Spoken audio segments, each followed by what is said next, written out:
Welcome back to another speaker's tip. Today, I want to talk about clarity in the mental imagery you're creating in the minds of your audience. And we do this with our words.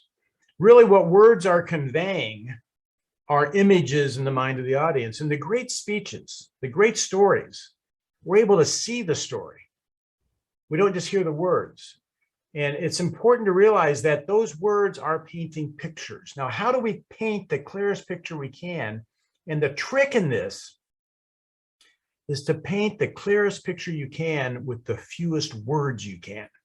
Because the more words you use, the more the chances you're going to lose your audience with the amount of detail and things they have to track and follow. And I want to tell you what I've used for years.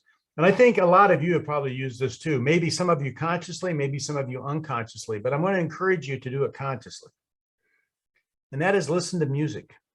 Listen, and specifically for me, listen to country music, because country music has some of the best lyrics in the world. They tell stories in country music.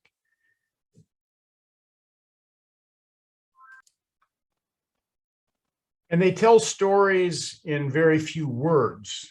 The thing I love about country music is they've always got a hook in it. They've got something that brings some imagery together that you wouldn't normally think of. So I'm going to share with you some of the songs that just a couple lyrics that I think do create great imagery. One of them is Garth Brooks, and in his song, and then one of the lyrics is, "We're two of a kind working on a full house."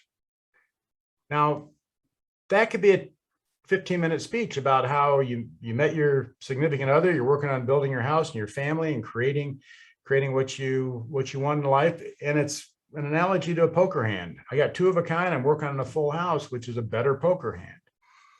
Another one I love is Merle Haggard. I'm going to date myself here a little bit. You know, I'm not as old or I'm not as young and spry as I was 4 years ago, but Merle Haggard had a song that went, "Here I am again, sipping misery and gin, sitting with all my friends and talking to myself." In that 5 or 6 seconds, you got a full picture of what was going on with him. And you didn't have to be told all the issues going on with him. You got the picture from it.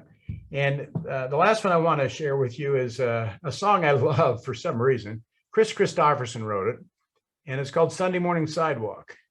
And he's describing basically his life and how he sort of misses his earlier life with his family and the love that he had, because he doesn't have that right now. But the lyrics went, "I woke up Sunday morning with no way that my head, it didn't hurt. And the beer I had for breakfast wasn't bad, so I had one more for dessert.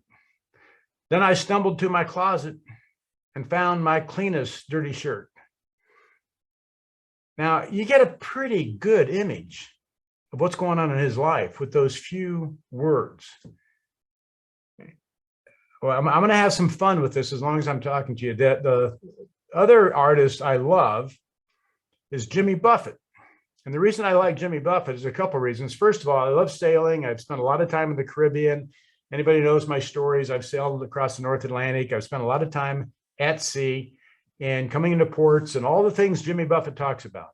And so I relate completely with the stories, but he tells stories about life. He doesn't just talk about falling out of love or meeting the girl, the guy of his dreams.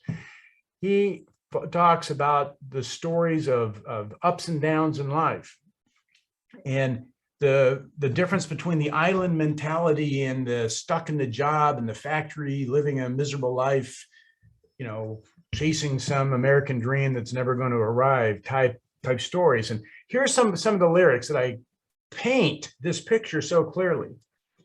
He goes, "They're freezing up in Buffalo, stuck in their cars, and I'm lying here beneath the sun and the stars." That sort of summarizes, he's down in the Caribbean, sun and the stars, they're 5 feet of snow up in Buffalo, struggling through it. Another example of a lyric is where the people that come down to the islands, what are they looking for? And he goes, "Some of them come for the sailing, called by the lure of the sea. Some of them come for what's ailing, living in the land of the free." See that's a 30-minute talk about the different types of people that come down and their motivations and what they're trying to get out of their vacation or achieve in their life by traveling down to the Caribbean. And I want to take just a second and tell you this story. I've spent a bit of time what I call bumming on boats, where I've gone down around to the Caribbean in my earlier years, and you'd meet people, and if you're outgoing like I am, it was actually a lot of fun. It's like hitchhiking on a boat, except instead of getting a ride, you sailed the boat and you had a place to stay and food to eat and new friends. And so I'm helping a gentleman bring his boat back from St. Martin to St. Thomas in the Caribbean islands. We had to sail over at night. And he was the skipper on, it's about a 55-foot sailboat, and the owner lived in New York. And he had to call the owner every night. The owner would tell him, take it to this port and that port. And he'd fly down and spend a week, and then they'd fly back to New York, and the skipper would take the boat to another port.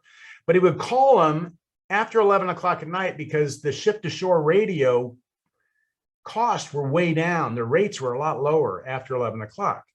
So he goes down to call his boss, and I'm sailing the boat towards St. Thomas, middle of the night, and I see this glow on the horizon of these lights. And all of a sudden, this Jimmy Buffett song comes to me, and the lyrics went, "Called all my friends on those cheap nightly rates. Sure is good to talk to the old United States. While the lights of St. Thomas are 20 miles west, I see General Electric still doing their best." And what I was experiencing, all the sensory input I had were actually encapsulated in those lyrics that Jimmy Buffett had written. And I'd heard them over and over again, and I could sort of sense it. But all of a sudden, I realized I was probably about the same general area he was when he got the inspiration for those lyrics. In our speaking, try to take your message more simple. Try to make the concept to be understood through fewer words, but with great clarity in those words. And I said, one of the ways I do it is I listen to a lot of other people and see what they did. And then I come up with my own ideas on how I can do that. That's my tip for you today. Listen to some music lyrics, and then see how can you incorporate that concept into your speaking to bring better mental imagery to your audience. All right, see you next week.